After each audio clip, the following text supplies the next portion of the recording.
Students, welcome back to my channel. In this video we are going to discuss about the topic algorithm and flowchart. Important points. First, algorithm. Second, flowchart. Third, creating a flowchart. Hello children, all you know that to complete any task we have to proceed step by step. The stepwise procedure helps us to complete the task efficiently. Let's learn to draw flowcharts and algorithms which work according to the stepwise instructions. Algorithm. All the programs are written in a special language known as computer language. Before writing a program, we have to first determine the objective and then begin to write the steps to implement it. The step-by-step procedure of determining the objective is known as algorithm. So, we can say that an algorithm is a representation of a solution to a problem. We solve many such trivial problems every day without even thinking about them. For example, preparing breakfast, traveling to the workplace, etc. Let us take a daily life example. Steps to go to a shop to buy toffees. First, take money and go to the shop. Second, tell the shopkeeper about the brand of toffees you want to buy. Third, take the toffees from shopkeeper. Fourth, pay the money to the cashier. Fifth, take the balance if any. Sixth, take the bill. Seventh, finally you receive the desired product, that is the toffees. Now, rules for writing algorithm. There are some guidelines for writing an algorithm. 1. Give statement numbers as 1, 2, etc. 2. Always begin with start. 3. Write each instruction on a separate line. 4. Write function of each statement in a separate line. 5. Write stop at the end of the algorithm. Now example, a recipe to make vegetable soup. 1. Start. 2nd, collect all ingredients. 3rd, rinse the vegetables. 4th, wipe the vegetables. 5. Finally chop and slice vegetables accordingly. 6th, heat oil in a pan, add onions and garlic, then add the chopped mixed veggies. 7. Saute them on a medium flame for 4 to 5 minutes. 8. Add the moong sprouts and stir well. 9. Add water and stir. 10. Add serve it hot. 11. Stop. Example 2. To make butter toast. 1. Start. 2nd, cut one slice from end of the loaf of bread. 3. Put slice of bread into toaster. 4. Turn the toaster on. 5. Wait for the toaster to finish. 6. Put toasted bread into a plate. 7. Spread butter on the toast. 8. Stop. Algorithms are often broken down into smaller chunks called subroutines and subprocedures. This is done so that they become easier to read and also because the parts of the algorithm can be reused. Thus, we can define an algorithm as a set or list of instructions for carrying out some processes step by step. Example, write an algorithm to add two numbers. 1. Start. 2nd, input number 1. 3. Input number 2. 4. Add the two numbers. 5. Print the result. 6. Stop. So now you know that you need to follow a number of steps to complete any task.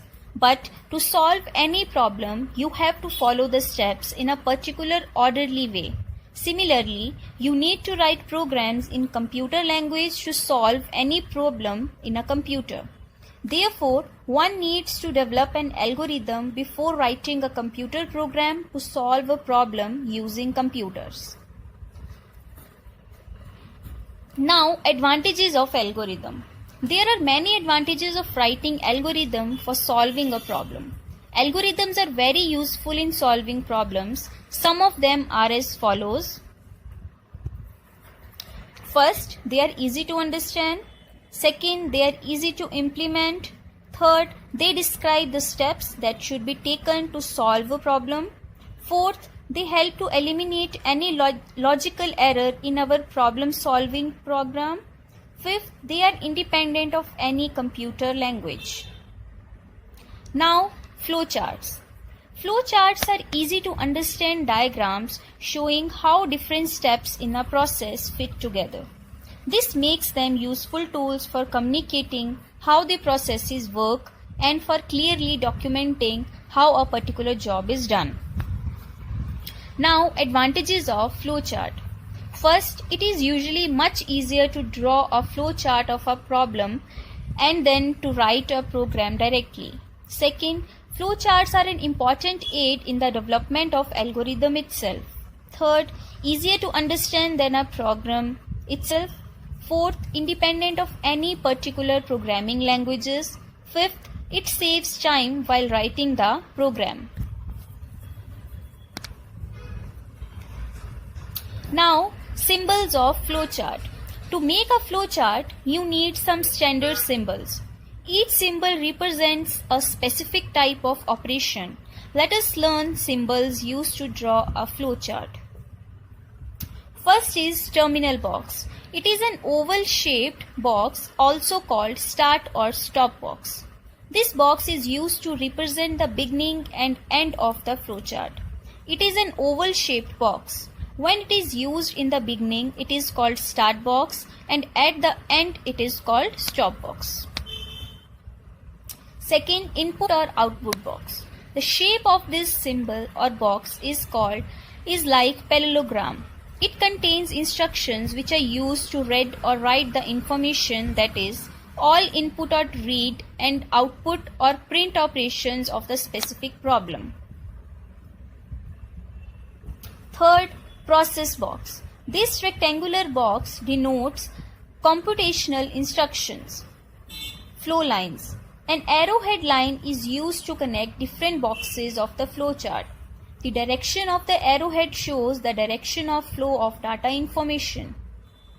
Decision box. It is a diamond-shaped box used to represent the conditional operations for checking or applying any condition in the program. For example, if A is greater than B, then print A, else print B. Connector. If you need to connect to another page or another section of the chart and can't draw a line, you can use a circle.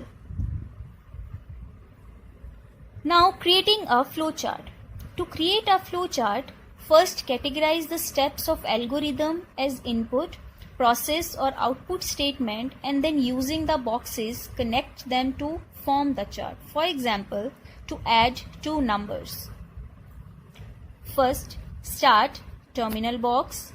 2. Input two numbers, input or output box. 3. Add the numbers, process box. 4. Print result, input or output box. 5. Stop terminal box. Start, input AB, sum equals to A plus B, print sum, stop. This is the flowchart. Let's take another example of the flowcharts. Draw a flowchart to send a letter by post to your friend. Start. Pick a blank paper and a pen or pencil. Write a letter. Put it inside an envelope and close it. Write the address of your friend on the envelope. Do you have stamps? Yes. Stick the stamps on the envelope. Do you have stamps? No. Buy stamps. Stick the stamps on the envelope. Drop the letter into a letterbox. Stop. Algorithm and flowchart to find the greatest number out of two numbers. Algorithm. 1. Start. 2. Input two numbers AB. 3. Compare the two numbers. If A is greater than B, then go to next step. Else go to the sixth step. 4th, print A is greater.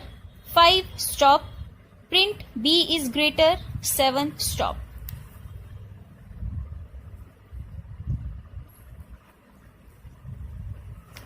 I hope you understand the topic. Thank you. Stay home, stay safe.